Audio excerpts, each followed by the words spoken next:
예수님께서 이 땅에 오시고 우리의 모든 죄와 허물을 다 뒤집어 쓰시고 십자가에서 죽으셨습니다.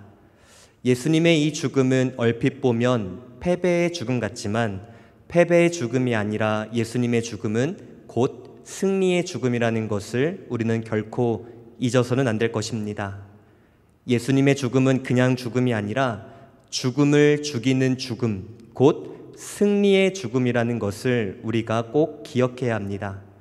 그 증거와 근거가 바로 하나님께서 예수 그리스도의 행하신 모든 사역을 받으시고 그를 죽은 자 가운데 일으키신 부활과 승천의 사건이 바로 예수의 죽음이 승리의 죽음이라는 것을 우리에게 가르쳐 줍니다. 사랑하는 성도 여러분, 예수님은 모든 죄와 허물을 다 뒤집어 쓰시고 승리하신 줄 믿습니다. 우리는 그 예수님을 따르는 자로서 패배의 공동체가 아니라 이 예수의 승리의 모습을 닮아가는 승리의 공동체의 모습으로서 우리는 닮아가기를 힘써야 합니다. 바울은 예수의 공동체가 승리의 공동체로 살아가려면 어떤 모습을 향하여서 살아가야 하는지 에베소서 4장에서 자세하게 기록하고 있습니다. 우리 먼저 4장 22절에서 24절까지의 말씀 같이 읽겠습니다. 시작. 너희는 유혹의 욕심을 따라 썩어져가는 구습을 따르는 옛 사람을 벗어버리고 오직 너희의 심령이 새롭게 되어 하나님을 따라 의와 진리의 거룩함으로 지으심을 받은 새 사람을 입으라. 아멘. 바울이 말하는 예수 그리스도의 공동체, 즉 승리의 공동체가 추구해야 할 바는 무엇이냐면 옛 사람의 모습을 벗어버리고 새 사람의 모습을 입음으로써 그 예수께서 이미 승리하신 모습을 우리를 통해서 계속 드러내고 계속해서 선포해 나아가야 한다라고 말하고 있습니다. 다시 말하면 예수 공동체, 즉 승리하는 공동체는 세상과 다름이라는 관점을 가지고 이 땅을 살아가야 한다는 것이죠. 따라서 이 예수의 공동체, 즉 복음의 공동체는 세상과 무엇이 달라야 할까요? 에베소서 4장 25절에서 이렇게 말합니다. 우리 같이 읽겠습니다. 그런즉 거짓을 버리고 각각 그 이웃과 더불어 참된 것을 말하라. 이는 우리가 서로 지체가 됨이라. 예수 그리스도의 공동체가 보여야 할 첫 번째 모습은 진리 공동체라는 것을 잊지 말아야 합니다. 왜냐하면 우리를 구원하신 주님은 거짓이 없으신 진리의 주님이시기 때문입니다. 만약 우리가 거짓을 추구하고 그 거짓으로 지체 간의 분열이 있다면 그것은 하나님의 자녀가 아니라 마땅히 사탄 마귀의 자녀라고 불려 마땅하다라는 것이지요. 따라서 우리의 말이 오직 주의 말씀에 근거한 진리를 드러내는 그러한 삶을 살아가야 합니다. 또한 26절에서 어떻게 말할까요? 같이 한번 읽겠습니다. 26절. 분을 내어도 죄를 짓지 말며 해가 지도록 분을 품지 말라. 다시 말하면 예수 공동체는 샬롬의 공동체가 되어야 한다라고 말하고 있습니다. 에베소서 2장에 보면 예수께서 이 땅에 오셔서 이루신 일, 십자가에서 죽으시고 부활하신 사건, 그 대속의 은혜로 말미암아 우리에게 주어진 가장 큰 은혜가 무엇입니까? 그것은 하나님과 우리를 막았던 죄의 담을 허물어 주신 것이죠. 뿐만 아니라 이웃과 형제의 관계가 막힌 담이 허물어지고 우리는 하나님과 샬롬을 누리고 나아가 이웃과 샬롬을 누릴 수 있는 귀한 은혜를 받은 존재들입니다. 그러니까 우리는 예수 그리스도를 닮아가고자 한다면 그 샬롬과 평화와 은혜를 더욱더 계승 발전시키는 사람이 되어야 하지 이것을 무너뜨리는, 즉 트러블 메이커로서 살아가면 안 된다라고 우리에게 말하고 있는 것이죠. 세 번째, 예수 그리스도의 공동체의 승리의 모습은 또한 어떤 모습일까요? 28절 말씀 같이 읽겠습니다. 시작. 도둑질하는 자는 다시 도둑질하지 말고 돌이켜 가난한 자에게 구제할 수 있도록 자기 손으로 수고하여 선한 일을 하라. 긍휼과 사랑의 공동체의 모습을 우리가 닮아가야 한다라고 말하고 있습니다. 이것이 바울이 우리에게 말하는 세상과 다름이라는 관점에서 예수 그리스도의 승리를 어떻게 드러내야 하는지 그 수단을 세 가지로 요약하고 있음을 우리는 잊지 말고 늘 우리가 속해 있는 공동체, 나의 가정, 나의 회사 안에서 진리를 추구하고 샬롬을 세우며 사랑과 긍휼을 베풀 수 있는 우리가 되기를 진심으로 소망합니다. 바울은 여기에서 멈추는 것이 아니라 계속해서 승리한 예수 그리스도의 공동체가 보여야 할 모습이 무엇인지를 우리에게 몇 가지를 더 소개하는데, 오늘 읽었던 본문에서는 바로 예수 그리스도의 공동체는 성결의 공동체, 즉 거룩함의 공동체로 살아가야 한다는 것을 우리에게 말하고 있습니다. 먼저 바울은 그 당시에 어떠한 불경건의 모습이 있었는지를 우리에게 소개하는데 3절과 4절 말씀 같이 한번 읽어보겠습니다. 시작. 음행과 온갖 더러운 것과 탐욕은 너희 중에서 그 이름조차도 부르지 말라. 이는 성도에게 마땅한 반이라. 누추함과 어리석은 말이나 희롱의 말이 마땅하지 아니하니 오히려 감사하는 말을 하라. 3절에서 4절 빨간색 글씨로 이루어진 것을 보면 음행, 탐욕, 누추함, 어리석은 말, 희롱하는 말을 하지 말라고 말합니다. 그런데 이 모든 단어는 어디에서부터 비롯되었느냐? 성적인 죄에서부터 비롯된 단어들입니다.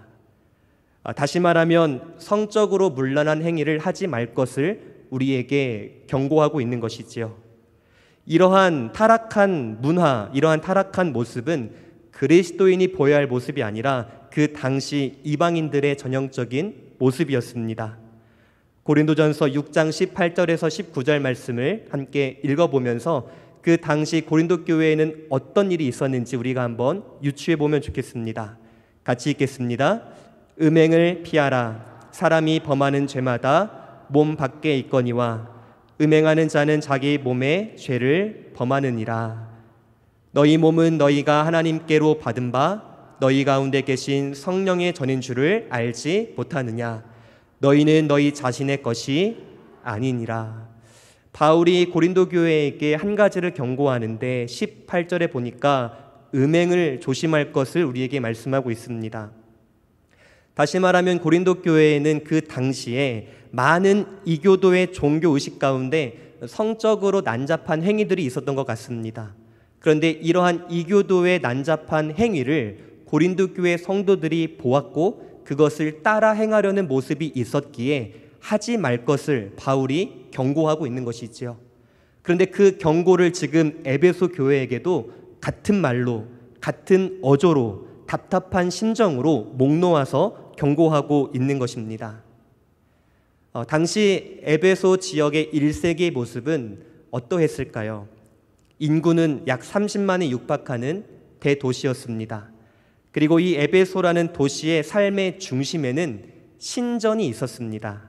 아데미라는 신전을 중심으로 그들의 모든 삶이 중심으로 움직여졌습니다. 그런데 그 신전 안에 어떠한 사람들이 있었느냐? 신녀라고 불리는, 즉 종교적인 매춘부와 같은 성적인 것들을 사고 파는 사람들이 있었습니다. 그래서 바울은 이러한 성적인 타락의 문화를 당시 사회의 문화로만 보는 것이 아니라 우리가 그리스도인으로서 배척하고 배격해야 할, 즉 닮아서는 안 될 문화라고 분명하게 우리에게 말씀하고 있는 것이지요. 그런데 이러한 문화가 그리스도인들에게 너무나도 자연스럽게 노출되어 있는 상황이었던 것이지요. 그렇게 세상이 이러한 성적인 타락으로 자연스럽게 노출되다 보니까 그러면 안 되는데 안 그래야지 하면서도 알게 모르게 내가 점점 그 문화에 닮아가고 있다라는 것입니다. 우리 오늘 본문 3절 말씀을 다시 한번 읽어볼 텐데요. 그러한 맥락 안에서 바울이 에베소 교회 성도들에게 무엇이라고 경고하는지 우리 3절 말씀을 다시 한번 읽어보도록 하겠습니다. 3절입니다. 시작. 음행과 온갖 더러운 것과 탐욕은 너희 중에서 그 이름조차도 부르지 말라. 이는 성도에게 마땅한 반이라. 우리는 음행이라는 단어, 음행하지 말라라는 단어를 들어보면 곧바로 행위와 연결을 시킵니다. 그런데 바울은 행위뿐만 아니라 그 음행에 관련된 생각이나 말조차도 하지 말 것을 우리에게 말씀하고 있는 것이지요. 4절에 보니까 누추함이라는 단어가 등장하고 어리석은 말이라는 단어가 등장을 하는데, 이 두 단어가 바로 성적인 대화, 성적인 농담, 외설적이고 가벼운 농담을 주고받는 것에서 유래한 말입니다. 그러니까 바울이 타락하지 말라, 간음하지 말라, 음행하지 말라는 것은 행동뿐만 아니라 우리의 말과 생각조차도 하지 말고 우리의 전 인격이 거룩을 닮아가야 한다라고 우리에게 말하고 있는 것이지요. 바울은 왜 이렇게 생각조차도 말조차도 하지 말 것을 강조하는 것일까요? 그것은 더러운 것을 생각하고 말하는 것은 궁극적으로 그것을 행동으로 옮기는 통로가 되기 때문입니다. 다시 말하면 우리의 생각은 곧 감정을 만들어내고, 그 감정은 행동을 만들어내고, 그 행동은 습관을 만들어내고, 그 습관은 나의 인격을 형성하며 그래서 우리의 인생이 만들어지는 것이지요. 그러니까 바울은 우리의 생각과 감정부터 거룩을 추구할 것을 우리에게 말하고 있습니다. 사랑하는 성도 여러분, 밖에만 나가고 길 한켠만 건너면 얼마나 세상의 타락한 문화와 불경건한 모습과 음행이 판치고 있는지 우리는 너무나도 잘 압니다.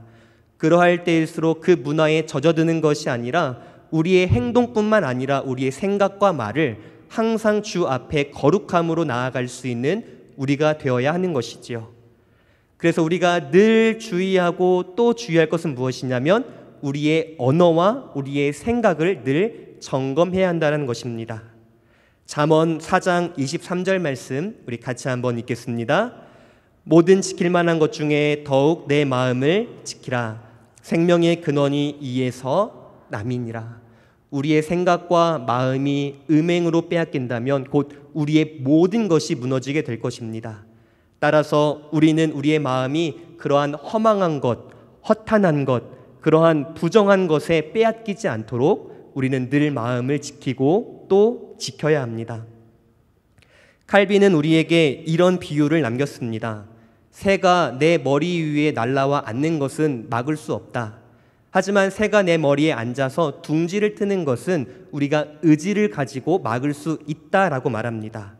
사랑하는 성도 여러분, 혹여라도 우리의 언어 습관 가운데, 우리의 생각 가운데 부정한 것이 들어오거나 거룩하지 못한 것이 들어온다면 그것들을 빨리 그만하고 단절시키고 그것이 우리의 행함으로 연결되지 않도록 그 생각과 마음을 잘 가지치기 하면 좋겠습니다.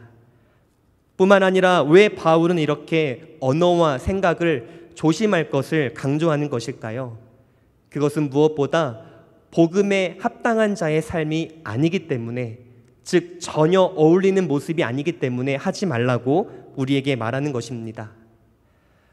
바울이 에베소 1장에서 이렇게 말하죠. 하나님께서 창세전에 예수 그리스도 안에서 우리를 구원하신, 즉 우리를 선택하신 이유가 무엇인지에 대해서 설명했습니다. 그 이유와 목적이 무엇입니까? 에베소서 1장 4절 말씀 같이 읽겠습니다.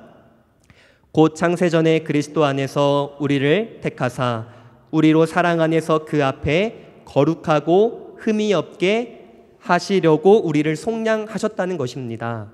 그러니까 우리가 이 땅을 어떤 모습으로 살아가야 하냐면 거룩하고 흠이 없는 모습을 추구하며 살아가야 하는데, 거룩하지 못하고 흠이 있는 생각과 말은 전혀 복음에 어울리지 않는 모습이다라며 경고하고 있는 것입니다. 마치 제가 지금 정장을 단정 입었는데 신발은 고무신이나 집신을 신고 다니는 것과 마찬가지라는 것이 있지요. 어울리지 않고 합당하지 않는데 여전히 그러한 모습으로 살아가지 말고 속히 그 자리를 떠날 것, 진리를 추구하고 거룩을 추구하여서 예수 그리스도를 믿는 공동체가 그러한 아름다운 모습을 추구할 것을 우리에게 말하고 있습니다. 만약 우리가 그러한 모습에서 탈피하지 못한다면 우리에게 어떠한 진노가 기다리고 있는 것일까요? 5절 말씀 같이 읽겠습니다. 너희도 정녕 이것을 알거니와 음행하는 자나 더러운 자나 탐하는 자 곧 우상 숭배자는 다 그리스도와 하나님의 나라에서 기업을 얻지 못하리니. 아멘. 음행하는 자, 더러운 성적인 농담을 주고받는 자, 하찮은 말과 가벼운 말을 주고받는 것, 그러한 것들을 지금 바울은 우상 숭배하는 자다라고 말하고 있습니다. 구약 성경에서 하나님께서 가장 싫어하시는 죄가 무엇입니까? 우상 숭배이죠. 이것을 같이 놓았음은 그만큼 하나님께서 무엇을 가증 여기는 것인지 우리에게 다시 한번 알려주면서, 만약 우리가 그러한 삶을 떠나지 않는다면 우리는 하나님 나라에 들어갈 수 없고, 그 하나님 나라에 예비된 상속을 유업으로, 분깃으로 받지 못할 것이다 라고 말하고 있습니다. 즉 하나님과 영원한 교제에서 우리는 단절될 것을 말하면서 속히 그 부정한 모습에서 떠날 것을 우리에게 말씀하고 있는 것이죠. 그런데 혹여라도 이 말씀을 들으면서 이렇게 오해하지 않았으면 좋겠습니다. 내가 지난 삶 동안 한 번이라도, 두세 번이라도 그러한 생각을 했는데, 그렇다면 나는 그 생각만으로 한 번, 두 번, 세 번, 10번만으로 나는 진짜 하나님의 나라에 들어가지 못하는가? 나는 그 유업을 받지 못하는가? 이런 생각은 하지 않았으면 좋겠습니다. 그러니까 여기서 바울이 말하는 사람은 어떤 사람이냐면, 불의를 행하고도 그 불의를 돌이키려고 전혀 생각조차 안 하는 사람들, 반복되는 죄에서 떠나서 그 죄를 점점 줄여가서 점점 의를 향하여 나아가야 하는데, 그러기는커녕 그 죄의 그래프가 계속해서 상승하는 곡선을 달리는 사람들, 회개하지 않고 양심의 가책이 없고 그렇게 계속 불의를 반복적으로 상습적으로 행하는 사람들을 향하여서 경고하는 메시지라는 것을 우리는 기억해야 합니다. 사랑하는 성도 여러분, 다행히도 여기에 있는 우리에게는 그러한 사람들이 없는 줄 믿습니다. 하지만 지금 나의 수준에서 머무르는 것이 아니라, 이 정도면 괜찮겠지, 이 정도면 거룩한 자지, 이 정도면 음행하는 자가 아니라는 평가를 받겠지라고 생각하지 마시고, 조금 더 주님의 성품을 닮아갈 수 있기에 우리가 더욱더 힘을 다할 수 있는 우리가 되기를 진심으로 소망합니다. 하나님의 나라를 유업을 받지 못할 뿐만 아니라 바울은 한 번 더 강력한 어조로 우리에게 경고합니다. 우리 6절 말씀 같이 읽겠습니다. 시작. 누구든지 헛된 말로 너희를 속이지 못하게 하라. 이로 말미암아 하나님의 진노가 불순종의 아들에게 임하니라. 아멘. 우리가 회개하지 않고 돌이키지 아니하며 거룩을 추구하지 않고 의를 향한 간절한 마음이 없이 지금 상태에 머무르며 상습적으로 반복적으로 그 악함의 행위를 한다면 하나님의 진노를 피할 수 없다라는 것입니다. 바라옵기는 성령 하나님의 인도하심 따라 그 성령 하나님의 기쁘신 탄식의 음성에 귀 기울이면서 우리의 어떠함을 다시 한번 회개하고, 또한 진실한 마음으로 주님의 은혜 앞에 나아가 거룩을 닮아갈 수 있는 귀하고 복된 우리 공동체가 되기를 진심으로 소망합니다. 그렇다면 우리가 어떻게 살아가야 이러한 부정함에서 정결함으로 살아갈 수 있는 것일까요? 바울이 몇 가지의 처방전을 우리에게 제공합니다. 7절 말씀 같이 읽겠습니다. 시작. 그러므로 그들과 함께하는 자가 되지 말라고 말합니다.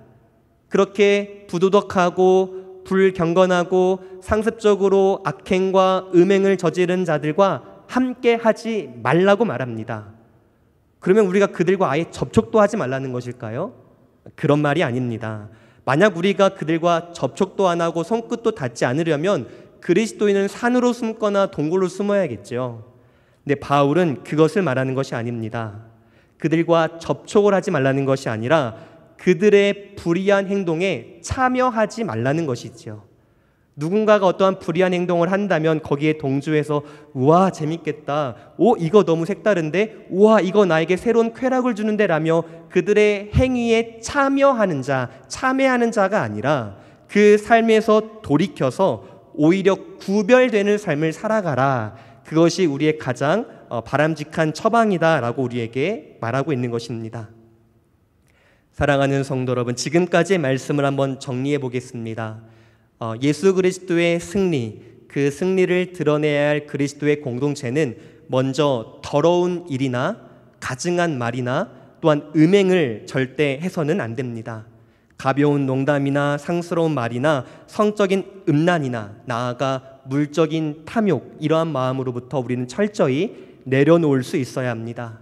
그래서 바울은 오히려 우리의 입술로 해야 할 말은 누추함이나 어리석음이나 음행의 말이 아니라 감사의 말을 할 것을 우리에게 말씀하고 있는 것이지요. 따라서 주의 은혜를 아는 자, 나를 대속하신 주의 은혜에 감사하는 자는 절대 이 음행의 길로 빠져들 수 없다는 것입니다. 이것을 반대로 말하면 내가 왜 자꾸 마음과 생각에 음행이 들어오고 불경건함이 들어오고 가증한 것이 들어오냐라는 것은 내 마음에 주의 은혜가 사라졌다라는 것이죠. 주님이 누구이신가, 나를 위하여 어떤 일을 행하셨는가, 그 일에 대한 결과로 내가 어떠한 변화가 이루어졌고 큰 은혜를 받았는가에 대한 이 사실이 점점 희미해지니까 그 자리를 불경건함이 대체시킨다. 그러니까 우리는 오히려 더러운 일과 어리석은 말을 내려놓고 그 은혜에 감사하는 말, 은혜에 집중하는 말, 은혜를 선포하는 말을 살아가야 한다라고 우리에게 말하고 있습니다. 또한 기억해야 할 것은 더러운 자에게, 즉 회개하지 않는 자에게는 반드시 하나님의 진노와 심판이 임할 것이기에 우리는 두렵고 떨림으로 늘 회개하며 나 자신을 돌이키고 개혁하고 갱신하는 삶을 살아갈 것을 우리에게 말했습니다. 뿐만 아니라 그러한 불경건한 자들과 함께 하지 말고 오히려 그들에게 불경건함이라는 죄를 드러내며 뿐만 아니라 그들에게 복음을 제시하고 그들이 주님께로 돌이킬 수 있는 복의 통로로 살아가야 할 것을 우리에게 말씀하고 있는 것이지요. 다시 한번 정리해보자면 바울은 소극적으로 하지 말 것을 말함과 동시에 적극적으로 우리가 어떻게 살아가야 함을 같이 말하고 있는 것입니다. 그런데 우리는 하지 않는 것으로만 안주하고 있다는 게 경계해야 한다는 것이죠. 나는 불경건하지 않아, 나는 음행하지 않아, 나는 그러한 외적인 가벼운 말을 농담 주고받지 않아, 안 하는 것에서만 머무르지 말고 우리의 신분에 합당한 수준, 즉 점진적으로 수준을 높여가는, 적극적으로 의를 추구하고 진리를 추구하고 거룩을 추구할 수 있는 그러한 적극적인 자세로 이 땅을 살아가라 라고 우리에게 말씀하고 있는 것입니다. 사랑하는 성도 여러분, 이미 잘하고 계시지만 더욱더 거룩을 추구하고 성결의 공동체가 우리 모습이 되기를 다시 한번 진심으로 소망합니다. 이어서 바울이 이러한 우리의 모습을 빛과 어둠이라는 은유를 가지고 한 번 더 설명을 합니다. 우리 8절 말씀 같이 한번 읽어보겠습니다. 너희가 전에는 어둠이더니 이제는 주 안에서 빛이라, 빛의 자녀들처럼 행하라. 말씀을 잠시만 띄워주시고요. 자, 이제 우리는 적극적으로 빛의 자녀들로 살아가야 합니다. 자, 그러려면 가장 먼저 전제되어야 할 것이 있는데 무엇입니까? 빛의 근원이신 예수 그리스도와 연합해야 한다는 것이죠. 살아가야지. 내 힘과 내 능력과 내 지혜와 내 결단으로는 그 삶을 추구할 수 없다는 것입니다.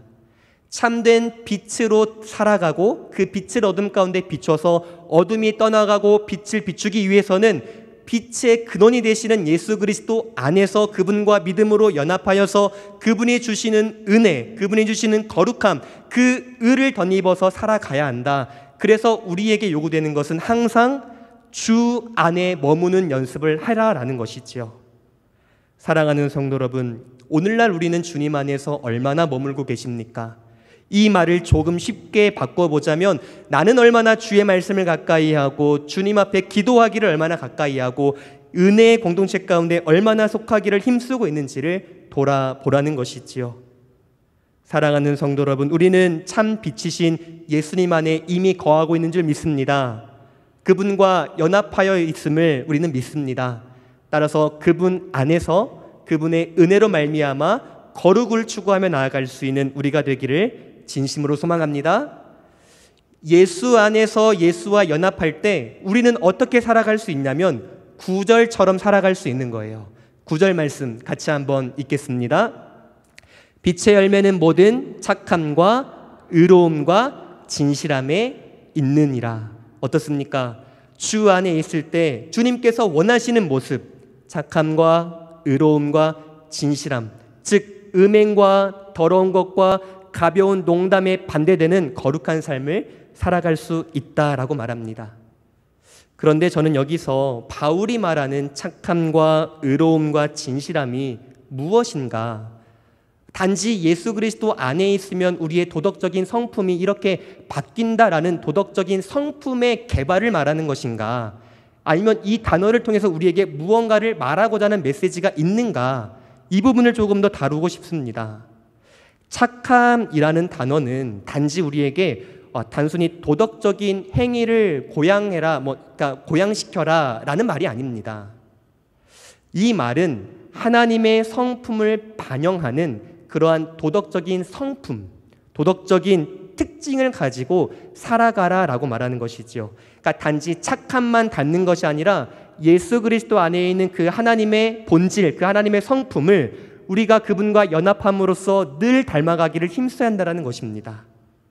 하나님의 뜻에 따라서 선을 행하고 하나님의 뜻을 반영하여서 의를 행하고 또한 하나님의 성품을 반영하는 그 특징을 가지고 은혜와 사랑을 베푸는 삶, 즉 착함이라는 단어 안에는 착함만을 말하는 것이 아니라 예수 그리스도의 모든 성품, 하나님의 그 모든 성품을 닮을 것을 우리에게 요구하고 있는 것입니다. 또한 두 번째, 의로움이라는 단어를 통해서 우리에게 무엇을 말하는 것일까요? 단지 그냥 정의롭게 살아라, 옳은 말을 해라 라는 것을 말하는 것일까요? 그렇지는 않습니다.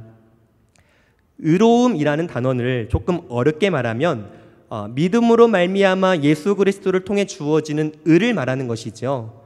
그러니까 이것을 조금 어렵게 말하면 이 의로움은 칭의를 말합니다. 여러분, 칭의는 내가 이뤄낼 수 있습니까? 그러니까 거룩하지 못한 자가 거룩함으로 신분이 변화되는 이 칭의가 내 어떠함에서 나옵니까? 안 나옵니까? 나올 수가 없죠. 오직 이 의로움은 누구로부터 말미암습니까? 예수 그리스도의 죽으심, 부활하심, 그 공로로 말미암아 우리가 의롭다함을 얻는 것이지요. 그런데 이 의롭게 살아가라는 것은 무슨 말이냐면 단지 성품적으로 정직하게 의롭게 살아라가 아니라 그 예수 그리스도와 연합했을 때 주어지는 다시 말하면 이 의로움을 추구하려면 우리는 누구와 늘 연합해야 한다? 예수 그리스도와 연합하고 교제하는 관계를 살아가라라는 것을 우리에게 말하고 있는 것입니다. 그러니까 우리가 거룩한 공동체로서 승리하기를 원한다면 당연히 표면적으로 도덕적인 성품이 함양되어야 하고 고양되어야 하지만 그 전에 내가 예수 그리스도와 얼마나 관계를 맺고 있는가, 그것이 중요함을 다시 한번 우리에게 강조하고 있는 것이지요. 또한 진실함이라는 단어는 무엇을 의미할까요? 거짓말하지 마라 여기일까요? 그렇지 않습니다. 진실하려면 어떻게 살아가야 할까요? 진리의 기준에 따라서 살아갈 때 진실함을 살아갈 수 있습니다. 그러니까 절대적인 진리의 기준을 가지고 살아갈 때 거짓이 없이 진실함을 추구할 수 있는 것이죠. 그러니까 이 말씀 또한 우리로 하여금 무엇을 말하냐면 진실하려면 진리인 곧 예수 그리스도의 말씀을 늘 가까이에 살아갈 때 우리가 진실을 추구할 수 있다는 것을 말합니다. 그러니까 계속 지금 의롭다라는 말, 진실하다는 말, 이 말을 통해서 우리에게 뭘 강조하는 겁니까? 거룩하려면 누구와 가까이 한다? 주님과 가까이 한다라는 것입니다. 즉 주님과 나 사이에 사단이 들어올 간격을 단 1mm도 머리카락만큼의 공간도 허용하지 말라. 이 간격을 예수 그리스도와 믿음으로 연합하면서 더 가까이 나아갈 것을 우리에게 말씀하고 있는 것입니다. 사랑하는 성도 여러분, 바울의 말은 길고 어렵지만 간단합니다. 예수님과 가까이 하는 자, 그것이 복임을 깨닫는 자, 그 은혜를 기억하는 자는 절대 불경건할 수 없고 음행을, 온갖 더러운 것과 탐욕을 부릴 수 없다는 것을 꼭 기억할 수 있기를 간절히 소망합니다. 말씀을 조금 정리하고자 합니다. 사랑하는 성도 여러분, 저는 최근에 갈라디아서 말씀을 읽기 시작했습니다. 자연스럽게 성경 통독을 하면서 어느 순간 갈라디아서 순서가 되어서 읽었는데, 갈라디아서 말씀의 핵심은 무엇입니까? 다른 복음은 없다는 것이죠. 그런데 어느 순간부터인지 교회와 그리스도의 마음에 가짜 복음이 조심스럽게 천천히 물밀듯이 가랑비에 옷 젖듯이 물방울에 바위 패이듯이 점점점 내 마음을 침식시키고 있다는 것입니다. 그 가짜 복음이 무엇이냐면 예수 그리스도를 믿기만 하면 되지 나의 삶이 어떠한데 그것이 문제이냐라고 생각하는 이러한 경향들이 있다라는 것이지요. 물론 성경은 예수 그리스도를 믿으면 구원을 받는다라는 이 진리를 성경이 일관되게 우리에게 가르칩니다. 그런데 이것만을 가르치는 것이 아니라 성경은 인간의 삶, 구원받은 이후의 삶, 그것이 전혀 의미가 없다고 말하지 않고 오히려 예수 공동체라면 구원받은 이후의 삶을 더욱더 가꾸고 다스리며 살아갈 것을 우리에게 말씀하고 있다는 것을 잊지 말아야 합니다. 이것을 또 곡해하여서 나의 이러한 거룩한 행위가 이 거룩함이 나의 구원을 보장하는구나 이렇게 생각해서는 결코 안 되고 오직 구원은 믿음으로 말미암아인데 그 믿음의 반응으로서 합당하게 나타나는 열매가 바로 거룩함이다라는 것이지요. 그러니까 우리는 항상 이 의롭다 하심의 칭의와 이 신분에 합당한 수준으로서의 삶을 살아가도록 우리가 날마다 힘써 나아가야 한다라는 것입니다. 사랑하는 성도 여러분, 주님께서 이 교회를 주님의 피값으로 사셨습니다. 그리고 이 공동체를 통해서 드러내기를 원하시는 그 모습은 바로 예수님이 어떠한 분이신지를 드러내기를 원하셨습니다. 그 모습을 바울은 이렇게 표현하였습니다. 진리의 공동체로, 샬롬의 공동체로, 사랑과 긍휼의 공동체로, 또한 거룩의 공동체로 살아갈 것을 우리에게 말하고 있습니다. 그런데 우리의 이러한 모습이 마치 삐죽삐죽한 원 같은 거예요. 삐죽삐죽해요. 원이 매끄러워야 되는데 삐죽삐죽해요.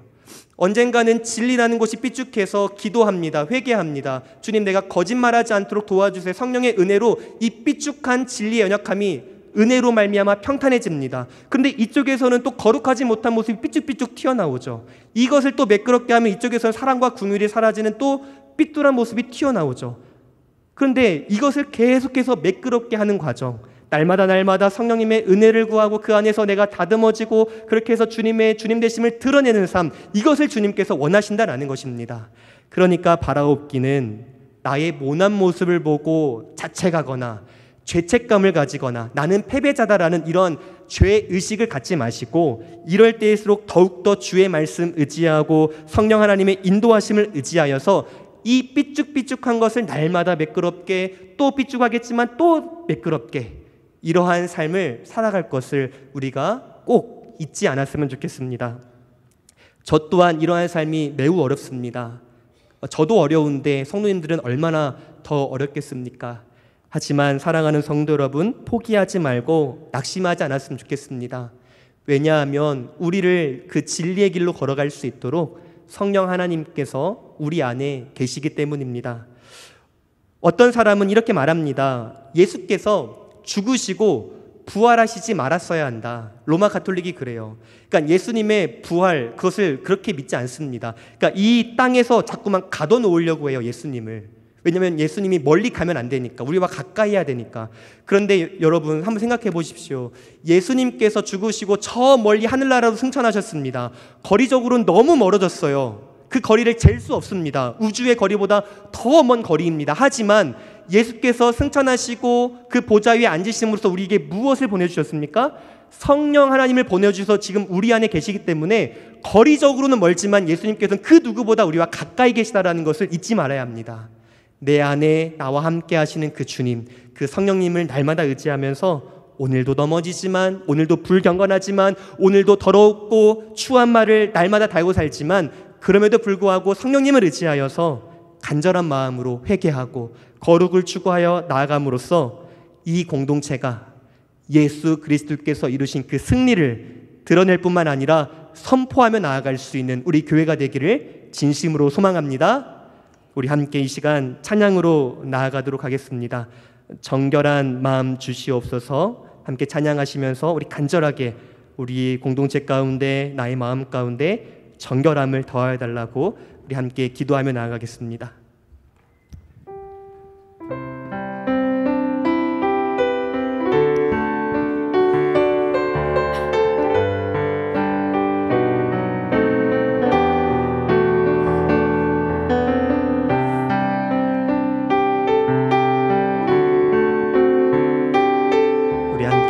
고백합시다. 정결한 마음 주시옵소서.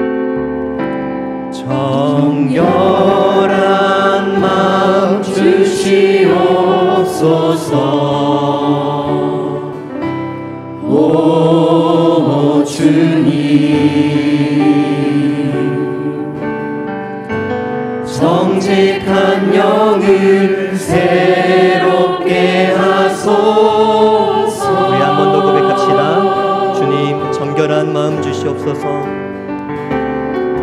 정결한 마음 주시옵소서. 오 주님, 정직한 영을 새롭게 하소서. 나를 주님 앞에서 나를 주님 앞에서 멀리 하지 마시고 주의 성령을 거두지 마옵소서. 그 구원의 기쁨, 그 구원의 기쁨 다시 회복시키시고 변치 않는 마음 내 안에 주소. 우리 처음부터 다시 한번 간절히 고백합시다. 정결한 마음 주시옵소서. 정결한 마음 주시옵소서. 오 주님, 정직한 영을 새롭게 하소. 우리 한 번 더 고백합시다. 주님, 우리 공동체 가운데 정결함을 주시옵소서. 정결한 마음 주시옵소서. 오 주님, 정직한 영을 새롭게 하소.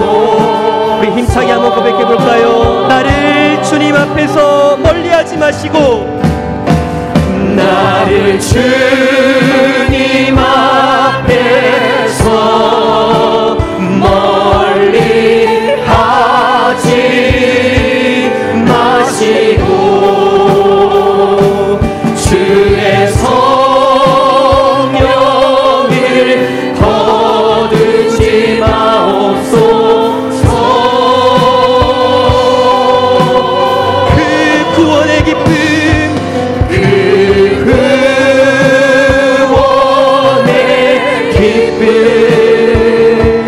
다시 회복시키시며 변치 않는 마음 내 안에 주. 우리 마지막으로 다시 한번 고백합시다. 나를 주님 앞에서, 나를 주님 앞에서 멀리 하지 마시고 주의 성령을 거두지 마옵소서.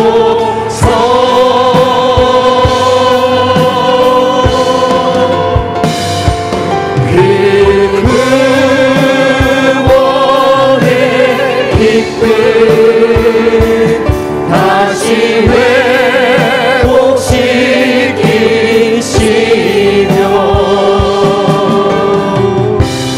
변치 않는 마음 내 안에 주소서.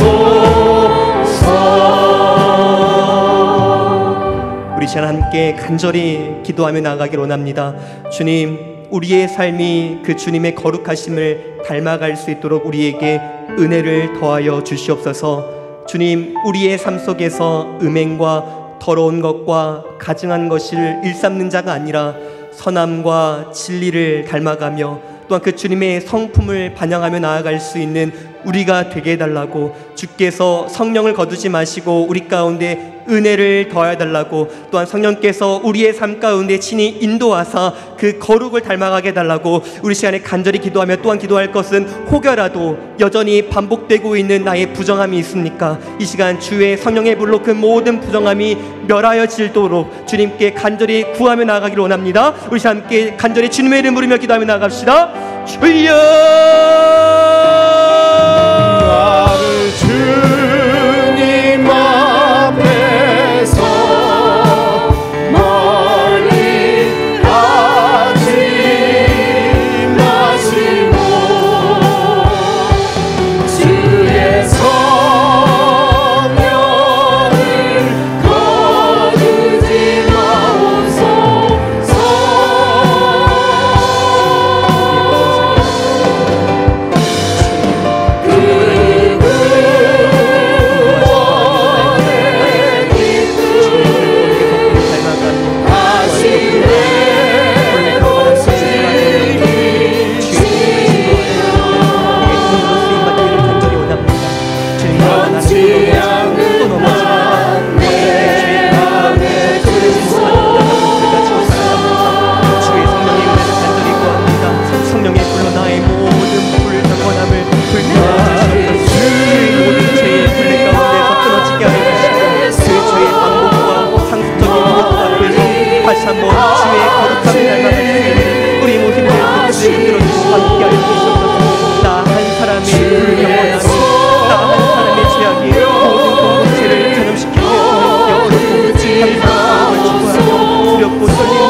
더 주님과 연합하고 말씀에 가까이하고 주의 말씀을 읊조리며 묵상하며 살아갈 수 있도록 도와주시고, 주님과 나의 그 관계 안에 사탄 마귀가 틈을 못하도록 더 주님을 붙들며 살아갈 수 있는 우리 모두가 되는 것을 만들어주시고 함께하여 주셔서, 주님, 내 눈에 있는 들불을 보기를 원합니다. 내 눈에 있는 들불을 바라보기를 원합니다. 상대에 있는 티를 바라보기에 앞서 나의 안에 있는 들불을 먼저 바라보고 상대방에 있는 그 죄를 먼저 들춰내고 정지하기에 앞서 내 안에 있는 그 죄를 탄식하는 마음으로 먼저 회개할 자 나아갈 수 있도록 들어주시고, 이러한 긍휼과 이러한 겸비하는 마음으로 나아갈 때에 우리의 공동체가 어떤 주님 보시기에 아름다운 공동체, 그 주의 손해를 성공해 나아갈 수 있는 공동체로 주님께서 함께하여 주시옵소서. 오직 주의 은혜를 구합니다. 주님께서 함께하여 주시옵소서.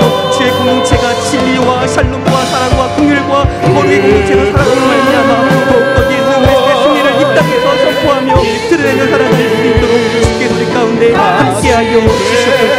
모든 것 주님의 은혜에 맡겨드립니다. 우리 가운데 함께하시고 우리를 붙들어주시고 친히 주님께서 뜻하신 바까지 이루어가 주시옵소서.